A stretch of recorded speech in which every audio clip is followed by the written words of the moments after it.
Welcome in P9 Police. This is our new police station. We're going to be doing something slightly different with our custody suite roleplay in terms of proceeding or processing someone to prison. So first things first, we've got Mr. Ravy has been arrested. He's been arrested for dangerous driving as an example. So Mr. Ravy, first things first, we need to get your fingerprints. So if you can come in with me and just place yourself up against this for me, please. What you need to do is your third eye. It could be set to left alt or whatever you have it as. Left click on the person, and then you've got these different options.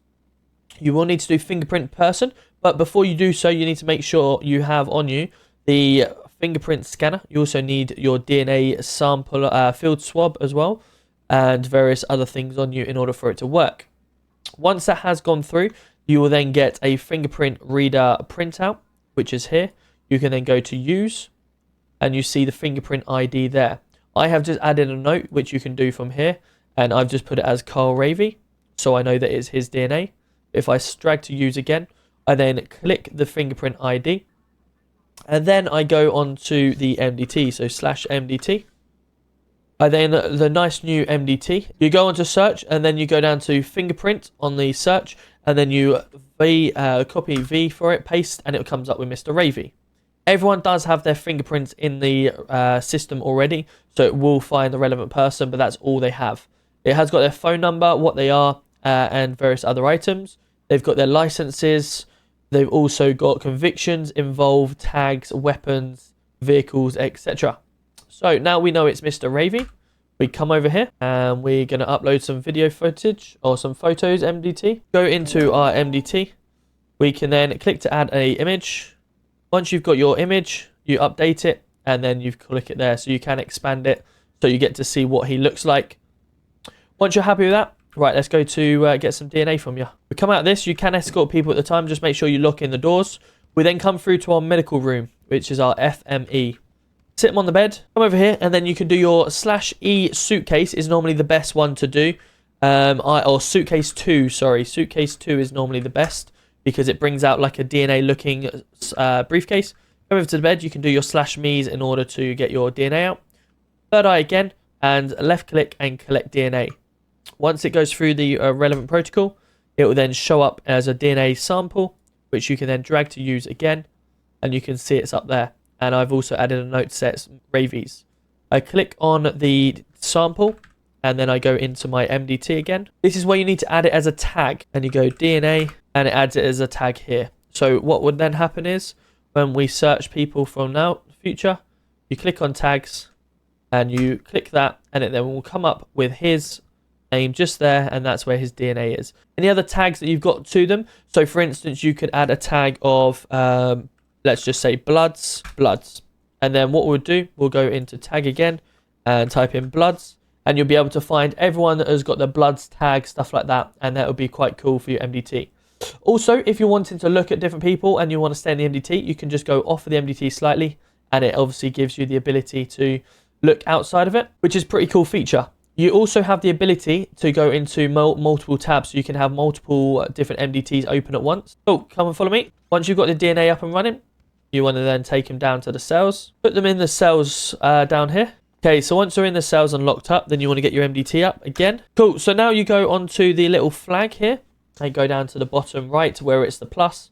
You can then start writing title. So we arrested him for dangerous driving. Summary, so this is where you would bring up your incident details of the incident. So you paste your template, and then you can type in all of your incident details, as we say that we do with the MDT. Once you've filled in all of that lot, you can then click if it's a report, if it's an incident, warrant, or BOLO.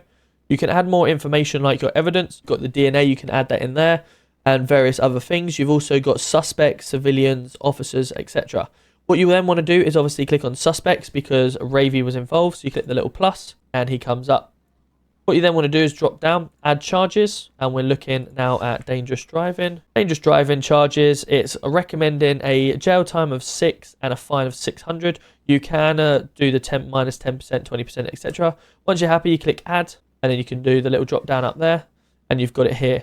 Now we've got a fined or guilty. So if we're happy, or you can add more accounts of it as well here. So once you're happy, you click submit report. What we then want to do once you're happy. So Ravi, if you want to follow me, just stand on this sticker just here for me, please, buddy. Come around to the top, and this is where you act as your custody sergeant if there isn't one available. Right, Mr. Ravi, today we are looking at dangerous driving. We have a 6-month sentence in prison and a £600 fine. How do you plead to your charges? Guilty. Guilty, fantastic.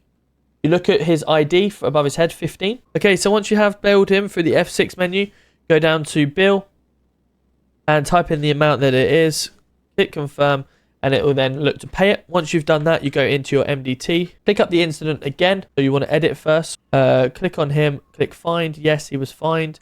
Is he guilty? Yes. Update the charges. You want to sentence him. You'd come back in here. Mr. Ravi, we are sentencing you for 6 months in prison. Is there anything we can do before we sentence you? No, thank you. To sentence someone off, what you need to do is /jailcp. It will bring up this lovely new menu that we have.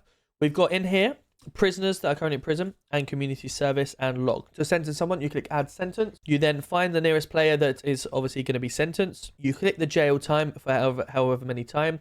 The reason, you can put obviously the reason for it, and you've got jail or community service. We're only going to be sending people to community service if it's for petty crime and it's under 10 months.